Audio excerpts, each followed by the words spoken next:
In this episode of the Locked On NBA Big Board Podcast, me and my brother James, we are going to recap this weekend's games. Well, not all the games. We're just going to talk about a few prospects that stood out, whether it was good or bad from this weekend. We'll cover Rob Dillingham's performance. Also, Reed Sheppard. We'll talk about Isaiah Collier versus Gonzaga. And then if we have time, we'll touch on Tristan Newton. So stay tuned to hear our thoughts on a few of the prospects whose names are expected to be called early in the 2024 draft. Stay tuned.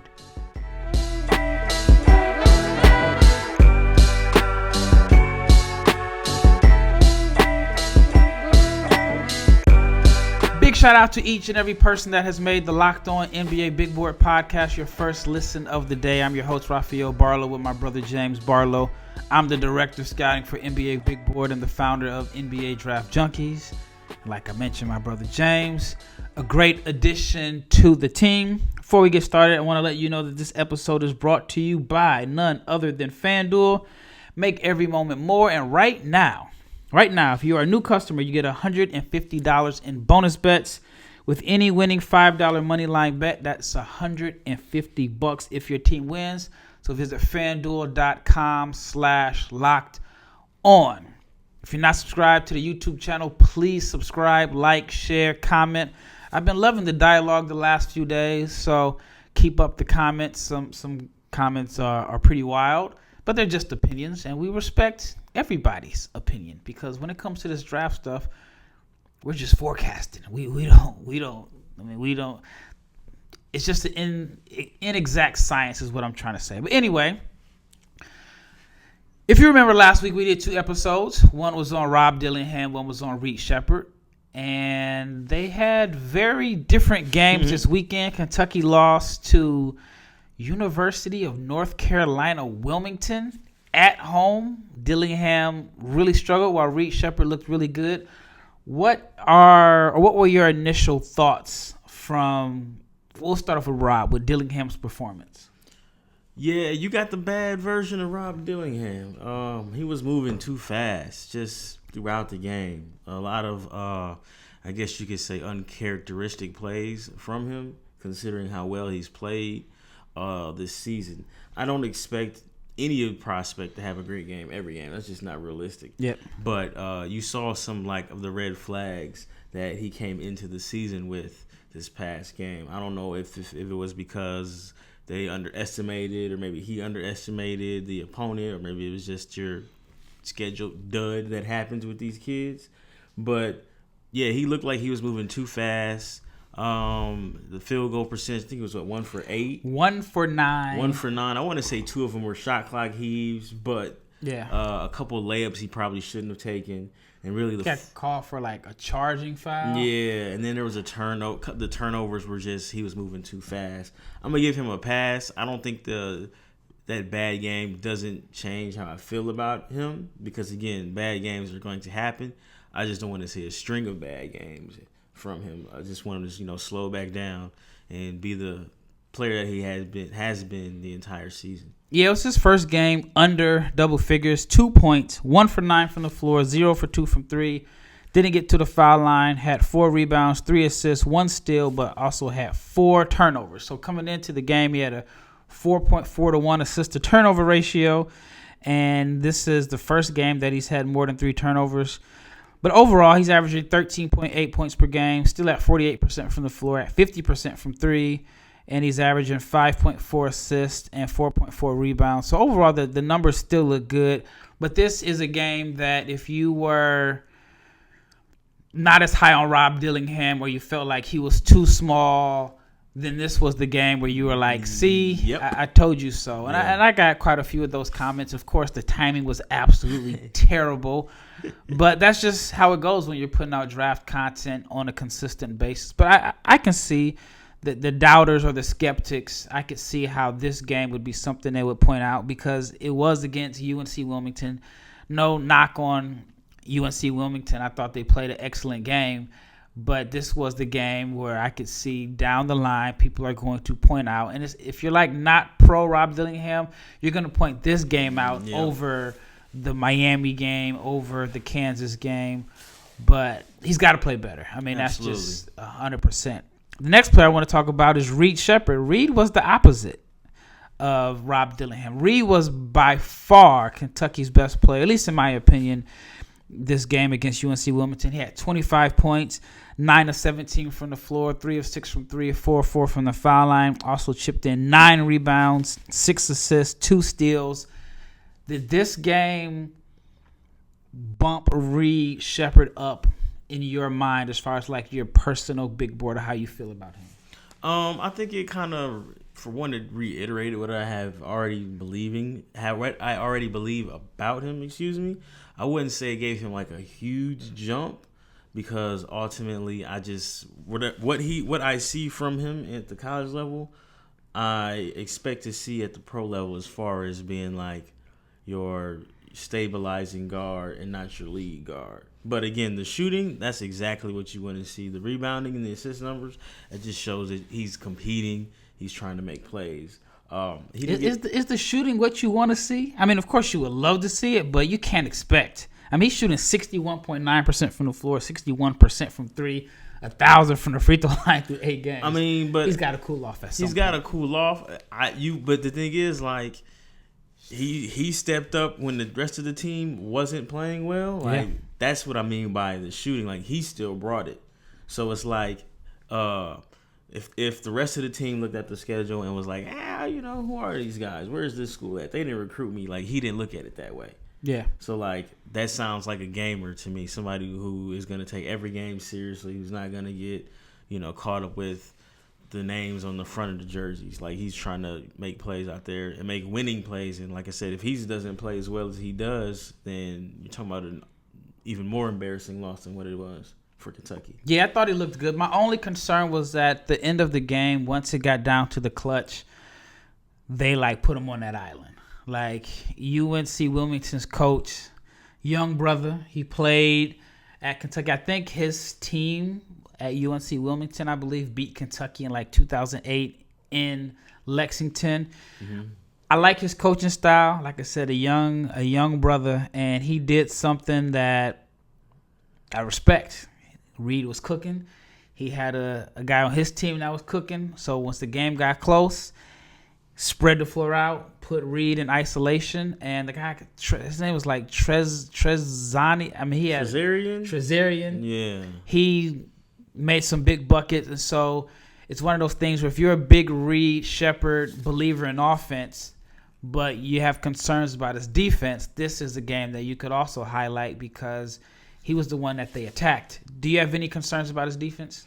No, not in particular, man. Sometimes it's just guy's night. I mean, yeah, you don't want to see him getting attacked, but also it could be from the standpoint of, hey, he's got it going. Let's make him work on the defensive end too, not just because he's a target on defense, like a weak defender. You know what I'm saying? Like, sometimes you just want to go at the guy who's got it going, make him feel it, because those jump shots don't fall. Well, in his case, they did, but legs may get heavy on the other when you're trying to create offense as well. Yep. So, like I said, it didn't change my opinion of him negatively, or I would say even positively. Like I said, I like Reed Sheppard.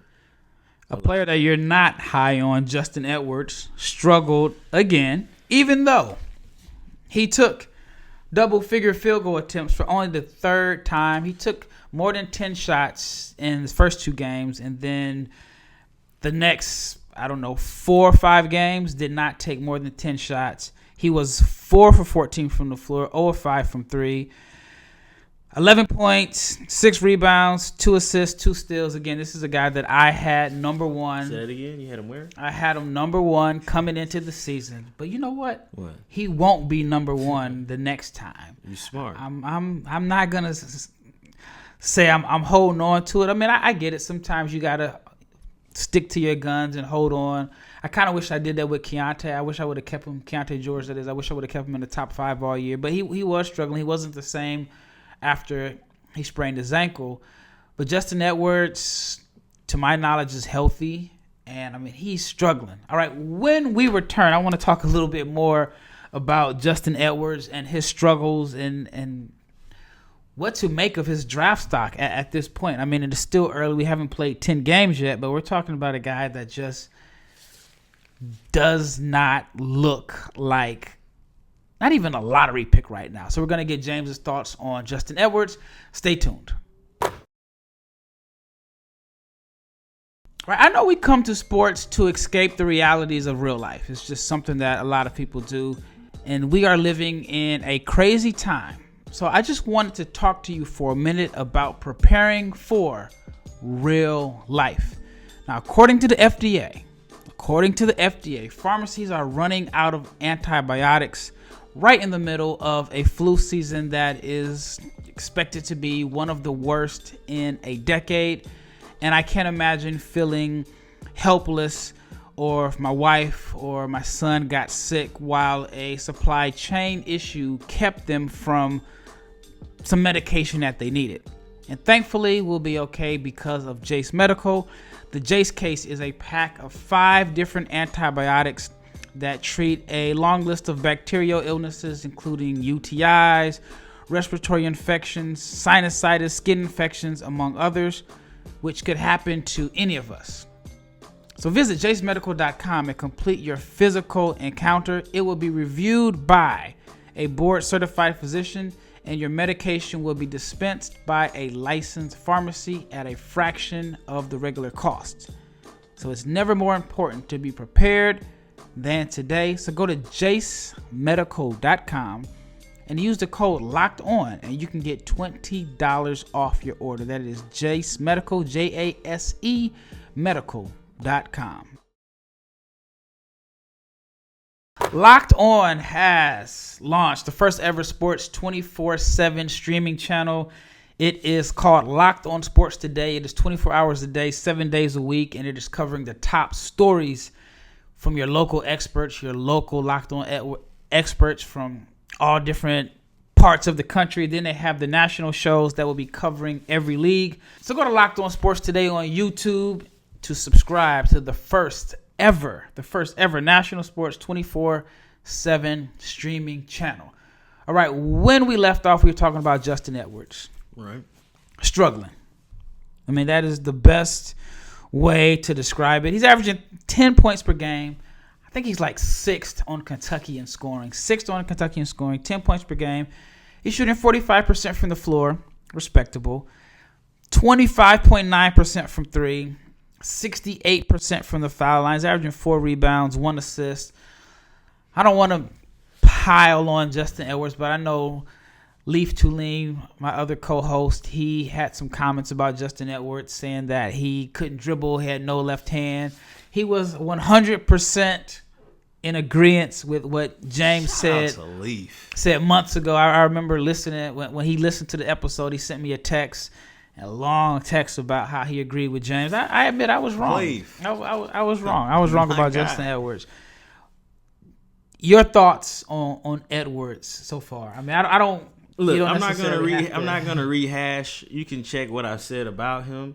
Again, I'm not coming from the standpoint of hate. I just didn't see what a lot of people saw, including me, including you. And to me, his outlook projection is going to come down to him just being a great catch and shoot guy, because all the other stuff he just doesn't have. And that's okay, because you can make a lot of money being 6'8", being a good shooter, and being active on defense, active on the glass, good in transition. So I just ask you to reevaluate. You'll do it because you know you're a smart dude. It's done. But like, I already did it. He's a guy that I see going in the 20s right now. And looks like it. Again, if he's going to play, like I said, for whatever podcast, I hope he plays 10 years, makes $200 million, feeds his families.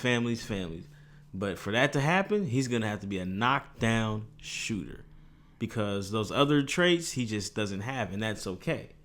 So, again, If you tell me Justin Edwards is starting in the NBA in 4 years, it's because he's a 38% three-point shooter. He's a 3-and-D guy. There you go. Yeah, and we'll touch on Justin Edwards in the Justin Edwards episode, which it will be coming soon. If you haven't checked those out, please check them out. We've been doing episodes fully dedicated to just one player. We're sharing what we like about the player. We're sharing our concerns, and we're also discussing like best draft fit or which teams needs him. And again, we'll save some of the commentary for Justin Edwards' episode. But what sold me on him at the beginning was I thought he was versatile. I thought he did a little bit of everything, which I thought that he had flaws. I didn't think there was one thing that he did great, but I thought he could make up for it because he did a little bit of everything. But right now, the shooting, the aggressiveness, being assertive are really concerning. I mean, he's 6th on the team in scoring. But the biggest concern for me is he was older for his class. He's going to be 20 and a half on draft day. And so he's been outplayed by guys that are a year and a half, 2 years younger. And I know some people may not think that is a big deal, but he is an older freshman, and I would guess that he'd have somewhat of an advantage on some of the other guys. All right, the next player that I want to talk about, Isaiah Collier. Collier is the guy that we did the Isaiah Collier episode. He's projected as high as 1, 2, or 3 in the 2024 draft. My mock is fluid. Like, I thought I had one that was ready to come out, and then it's like, I keep moving this guy down. So my plan is to release it by Friday. But Collier is highly touted. ESPN has him number 1 right now. ESPN has him number 1. He had what I would consider an uneven game against Gonzaga. Is it Gonzaga or Gonzaga? I don't know. Is it like potato, Missouri? It's not Spokane. It's Spokane. I know that for a fact. Well, whatever that solves, but Collier had, like I said, it was an uneven game. He scored 14 points, had 6 assists, 4 rebounds, was 6 of 14 from the floor, but was 2 of 6 from the foul line. Now, coming into this game, Collier, whose biggest concern was his outside shooting, was shooting 42% from 3 and 79% from the foul line. Well, those numbers have dipped with his performance, but he's still at 40% from deep, 73% from the foul line. I took some notes on his performance. What were your thoughts on Collier's performance against Gonzaga? So in the first, it was a tale of two halves. So the first half, he did everything you would want somebody projected as high as he's projected to do, right? We saw him split a pick and roll. We saw him drive from the left side, middle, hit the roll guy. We saw him making plays. Mm-hmm. We didn't see him turn the ball over. It looked like he had started to address some of those concerns that I had mentioned, or maybe other people have mentioned, with his decision making. Like, his playmaking was on point in the first half, and then the second half happened, and then you kind of saw him, I guess you could say, regress back, and like that point differential, that point spread, to me, it's no coincidence that his play wasn't good, and that's how the lead started to swell for Gonzaga in the second half.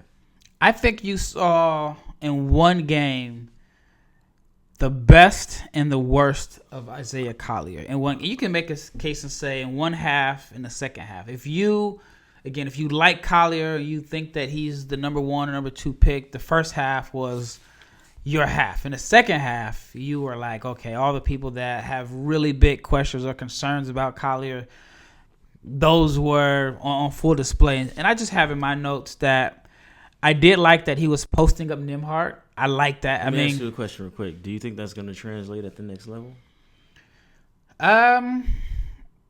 I don't know. I mean, I wouldn't say like he has great post moves. Because he just it was just bully ball. Yeah, I'm not knocking it. I just want to know: do you think he's going to be able to post up at the next level? Considering that, I think you're gonna mention, or if you didn't mention, he doesn't have a lot of vertical pop. Yeah, that part, and I'll talk about that. That part was really evident. Yeah, I think the post game can translate if there is smaller guards. I like the fact that USC is using it, because I think sometimes, and I like small guards, but I think sometimes because the analytics frown upon post play, and they'd rather have a pick and roll where obviously the big is being, or the defending big is guarding a smaller guard on a switch, so the guard can get to the lane and either draw a foul, make a layup, or kick out to a corner 3. So I get the analytics isn't all about post play, but I like the fact that USC was like, hey, we got a size advantage. We got a really small point guard. And Collier is a good enough passer where they felt like, I'm assuming they felt like if we draw a double team, he's going to be able to find shooters. So I think it can translate in the NBA because he can pass. Now I wouldn't say he's like a finished product but he can pass and maybe he can draw a double team or at least fouls.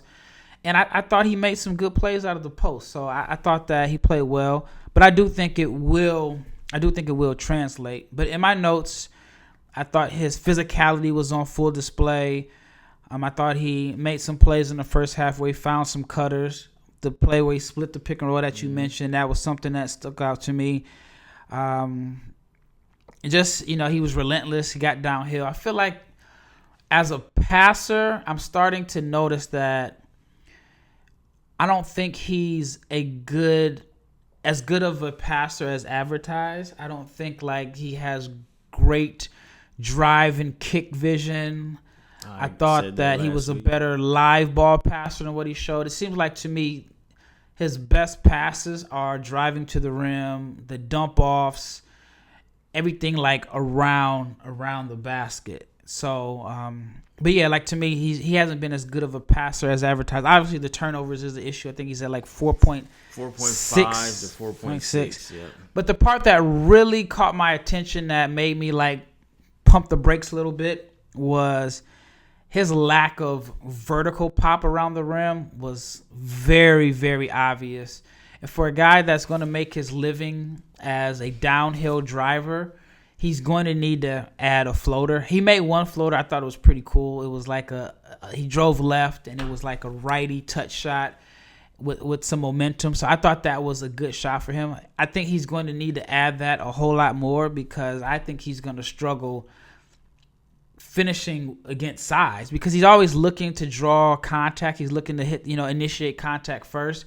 But if he gets to the point where he's not able to like bully guys or he's going up against a Gobert or Mitchell Robinson or somebody that's vertical, I think he's really going to struggle. Now, the NBA spacing is going to be a lot better. Well, depending on what team he goes to. True. But the spacing will be a lot better. But, yeah, I'm really concerned about his lack of pop around the rim. So, in my opinion, for guards, there are 3 levels of finishing. Above the rim, your Ja Morant's, your at-the-rim finisher. Who's at the top of my head? At the rim. Whoever you may think. And then below the rim, he's like a below-the-rim finisher to me, even at 6'4", 6'5". Yeah.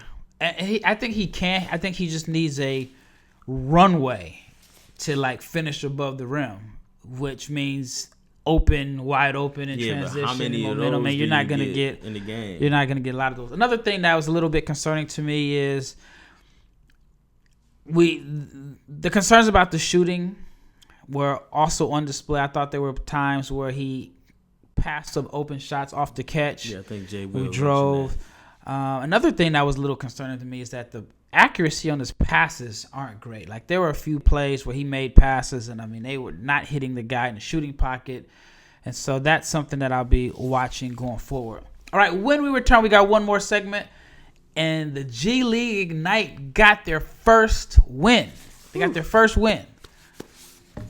We'll talk about the G League Ignite. We'll talk about Matas Buzelis. We'll talk about Ron Holland, and we'll just go a little bit in detail on the Ignite's first win. Stay tuned.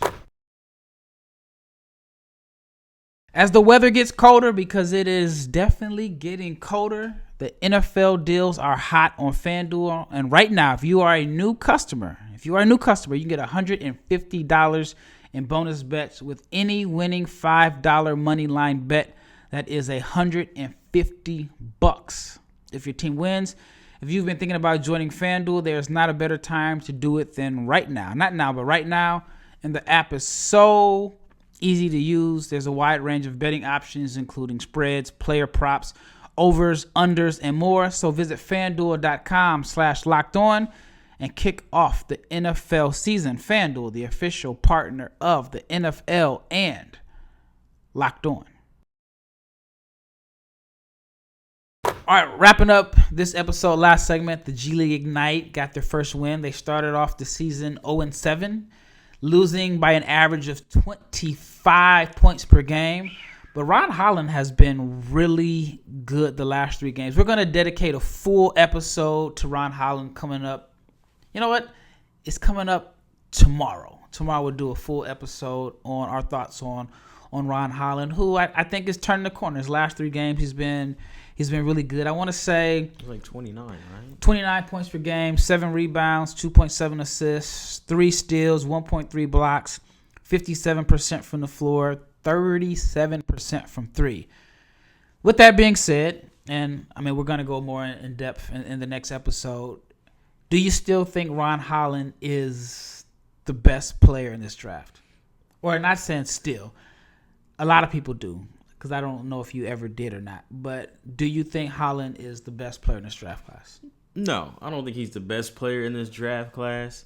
I got him in the 5 to 6 range ish right now. Mm-hmm. But he Ron is like a hard player to evaluate for me, because you can't deny his production, but sometimes it just doesn't look like it's not visually pleasing. You know what? He gets everything off the muscle. And it's like, how much of off the muscle, how much is that going to translate? Off the muscle. Off the muscle. I don't think they're running, they run plays for him, but it's like a handoff to get to his right hand. Like, that's the only play. Yeah, it's like I see him. Sometimes I saw him, he'll catch it at the left elbow, and it just gives him a runway to get right. But I like the fact that he does have what we're talking about, Collier. I mean, Ron has vertical pop around the rim for sure.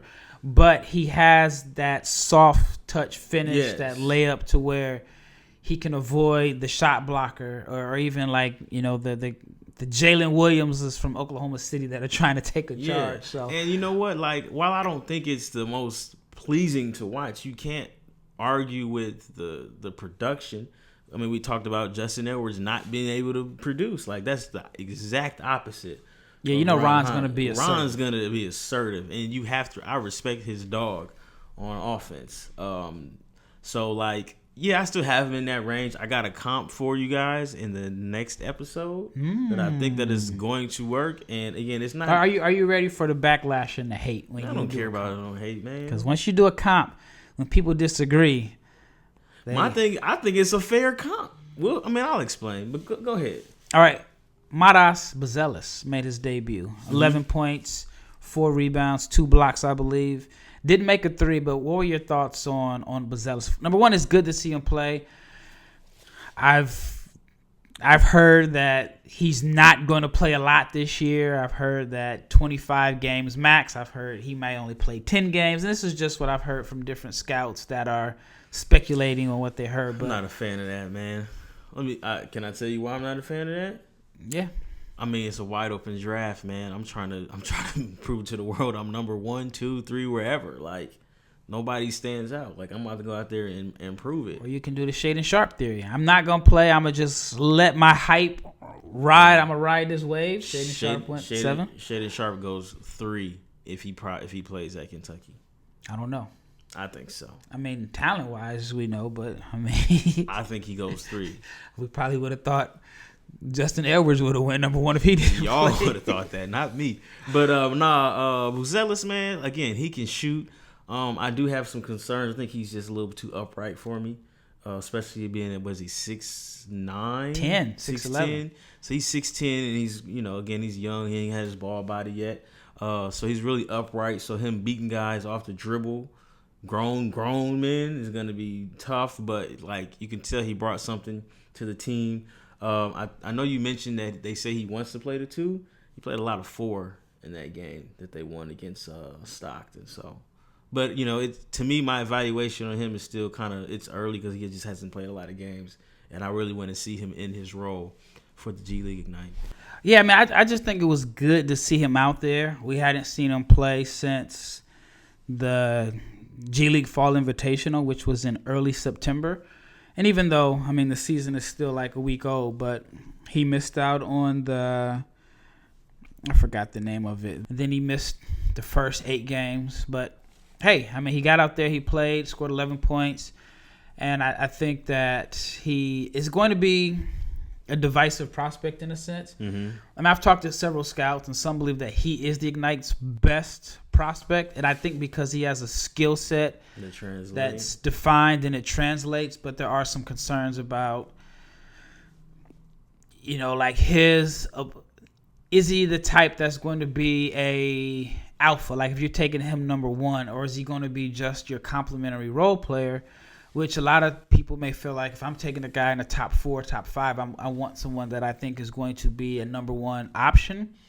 And I don't think there's not anyone that I've spoke to that believes he has the makeup to be a number 1 or number 2 option. So most people think he's going to be very good. A lot of people think he's safe, but there are some that are just like, and maybe just with this draft class, there may not be, anyone that teams feel like is the best player on a playoff team in this class. And so it is a complimentary draft. So, I mean, but he could be the safest pick. But like I said, I've had different scouts tell me that they like him the best on the Ignite as a prospect.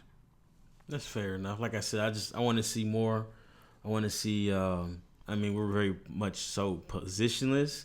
But if he's like picking and popping with his size and with his ability to put the ball on the ground, I think that is probably better for him than him being like a straight shooting guard, if that makes sense. But he's not physical enough to be like, he has the size. Like if you look at his size and shooting, you may say, oh, he could be like a pick and pop 4. But no, he's not physical at all. He's more like a wing. So I guess it depends on who's guarding him. If you want him setting screens or they gonna run through those screens. At least right now. Yeah, he said you a ghost screen. All right, when we return in another episode, I should say, we're going to talk about Tristan Newton and Kevin McCullough, 2 seniors that had strong performances. We're running out of time in this episode, but in the next episode, we are going to dedicate the full episode to Ron Holland. So you do not want to miss that. The Ron Holland episode is coming up next. Once again, it's Rafael with my brother James, and we are